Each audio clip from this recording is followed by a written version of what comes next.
In the forest, beauty has a price. Before sunrise, the rainforest is almost black. Mist hangs between the trees. Leaves are wet. Insects pulse softly in the darkness. Then, somewhere on a clean branch deep in the shadows, a male bird of paradise steps into position. He is not here to feed. He is not here to hide. He is here to transform. His glossy black feathers absorb the light around him until his body seems to vanish into darkness. Then, suddenly, he spreads his wings, lifts his body, and becomes something almost unreal. A black oval. A living illusion. A void with a glowing blue-green heartbeat. At the edge of the display court, a female watches. She does not rush. She does not applaud. She simply judges. Every bounce, every angle, every flash of color asks one question. Is he worth choosing? In the wild, flirting is not decoration. Flirting is survival. And this is the art of courtship. Beauty begins with light. A blue feather is not always blue because of pigment. Sometimes, color is architecture. Inside the feather, microscopic structures made of keratin and air scatter light in precise ways. Blue wavelengths bounce back toward the eye, while other wavelengths are absorbed or scattered away. Break the structure, and the blue disappears. The bird is wearing physics. This is why an indigo bunting can glow in sunlight. Why a bluebird can shift with angle. Why a peacock neck can shimmer green and blue as it moves. Why a hummingbird's throat can flash like fire 1 second, then turn dark the next. A tern can switch beauty on. Some birds use the opposite strategy. Birds of paradise can have feathers so black they trap light like a void. These super black structures make nearby colors look more intense, almost electric. Darkness becomes part of the performance. Black is not empty. Black is engineered contrast. The display is built for the female's vision. The male performs for one brain, one angle, one moment of attention. If she shifts position, the illusion must still hold. If his posture breaks, the magic fails. Before dancing, he prepares the stage. He clears leaves from the display court. He removes debris. He chooses a place where light falls correctly. Even the floor must impress. Then the audience appears, and the illusion begins again. Elsewhere, flirting has rhythm. On a narrow branch in the tropical forest, a tiny red-capped mannequin takes the stage.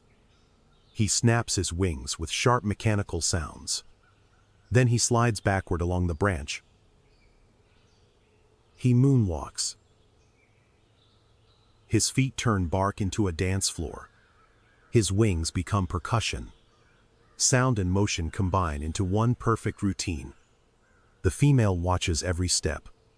She sees timing, control, precision, confidence. One mistake can end the chance. A failed landing, a broken rhythm, a weak snap, and the moment is gone.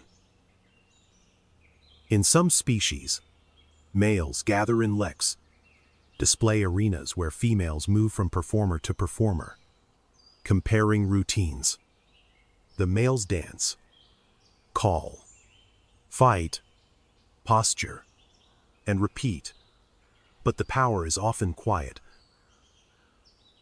The female chooses. Her attention is the prize. Her choice shapes tomorrow. Then there is the peacock. A male peacock spreads his train into hundreds of eye spots, and the whole body becomes a shimmering wall of color. It is beautiful, but it is also a burden. A bright tail can attract predators. It can slow escape. It takes energy to grow, maintain, and display. So why would a female choose it? Because cost can signal quality. A costly signal may be honest.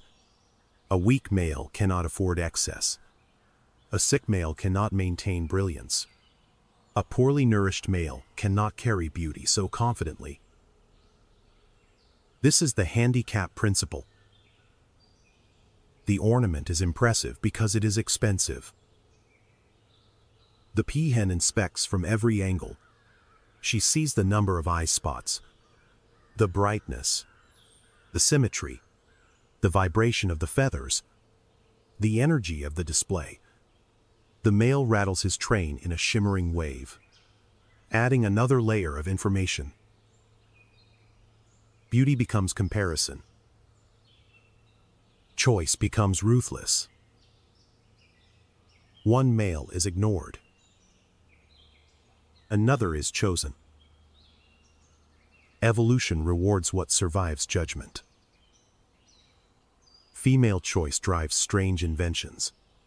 Some tails become banners. Some throats become balloons.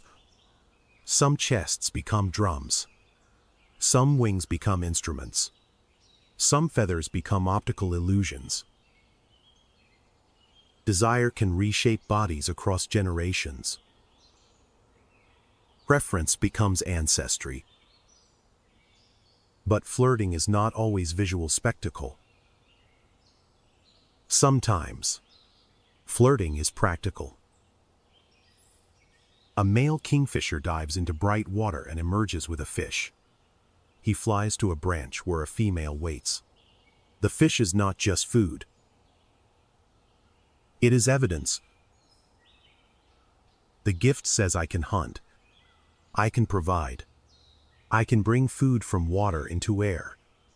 I can help build a future. Food becomes a proposal. If the female accepts, the gift can help seal a bond. Later, that courtship may become a nesting tunnel, eggs, and chicks waiting in darkness. The gift predicted parenthood. Many birds court with food. Terns offer fish. Some raptors share prey. In these moments, romance and survival overlap. The offering is not only sweet, it is a test of skill. Can you feed yourself? Can you feed me? Can you feed the young? Even pigeons have hidden tenderness. On a city ledge, a pair coos softly and touches beaks in a ritual that looks almost like a kiss. Later, that tenderness becomes something extraordinary: crop milk. Pigeons can produce a rich secretion inside the crop to feed their chicks. Both parents can help. The young grow on devotion from the bodies of the adults. Love becomes nutrition. A bird makes food inside. Then there are swans, the symbol of loyalty. Two swans glide across a misty lake, necks curving into the shape humans call romantic. Many pairs do stay together for years. They build nests, defend territories, and guide cygnets across water. But loyalty is not a fairy tale. Pairs can break. Divorce exists in the avian world. If breeding fails, if partnership no longer works, if another mate offers better chances, some birds change partners. Staying can be strategic. Leaving can be strategic too. Romance is real. But survival is always present. Courtship is never one single rule. Some males build beauty outside the body. A bowerbird creates a stage from sticks and decorates it with blue objects, feathers, berries, shells, bottle caps, glass, plastic, anything bright enough to catch the female's eye. His palace is color-coded. Every object has a position.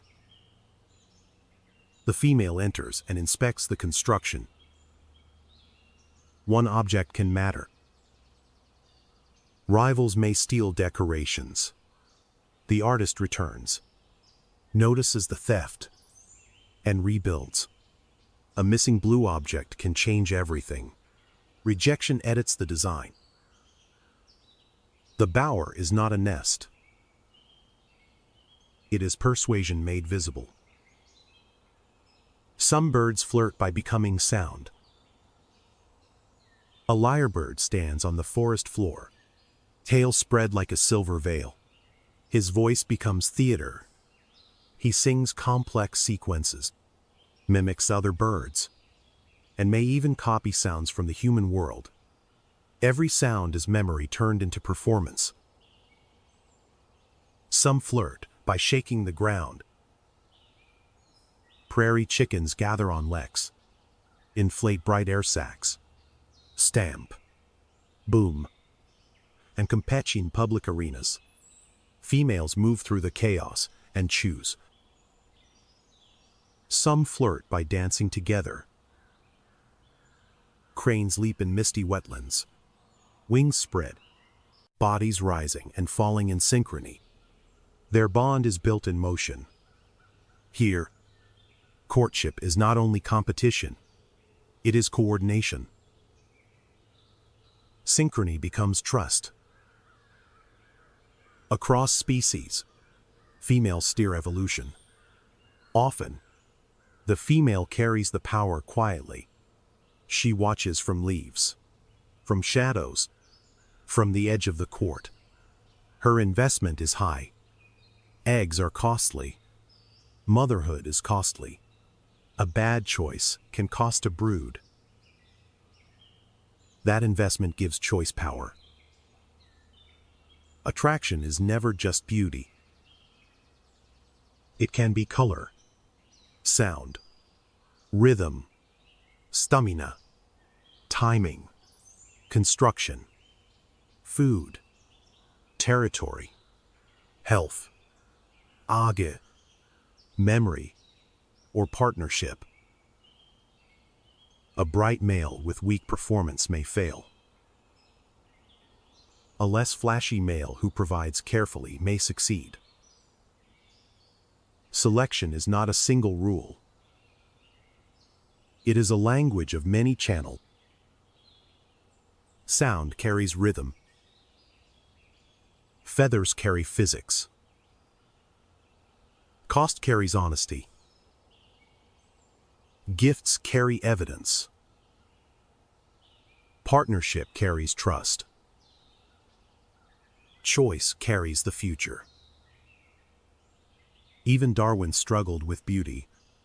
Natural selection explains survival escaping predators, finding food, resisting disease. But sexual selection explains extravagance, tales too heavy, colors too bright, dances too complex, songs too elaborate. Survival is only half the story. The other half is being chosen. Survive the predator. Impress the chooser. Do both, or disappear. And most performances fail. A young bird of paradise practices awkwardly in the morning gloom. A juvenile mannequin attempts a clumsy dance. A young peacock grows a short, unimpressive train. A young bowerbird collects dull objects before developing taste. Beauty begins clumsily. Skill must be learned. Experience shapes seduction. Then, dawn after dawn, they try again. Another stage is cleared. Another branch becomes a dance floor. Another tale becomes a gamble. Another gift is hunted. Another bond is tested. Another palace is judged. And another female arrives. The male bird of paradise transforms into the impossible once more. Super black feathers swallow the light. Blue-green color flashes like electricity. He moves in tight rhythmic arcs, holding the illusion together as the female steps closer. Every movement is a risk. This time, she watches longer. And one choice changes a bloodline. Beauty has done its dangerous work. Light became color. Choice became evolution. Blue was never simple. Black was never empty. Dance was never decoration. Beauty was never free. Gifts were never only romantic. Loyalty was never guaranteed. And the judge was never passive. In the wild, beauty is high stakes. They perform because she chooses. And through that choice, generation after generation, life becomes stranger, brighter, louder, more elegant, more excessive, and more alive. Beauty is a game of survival.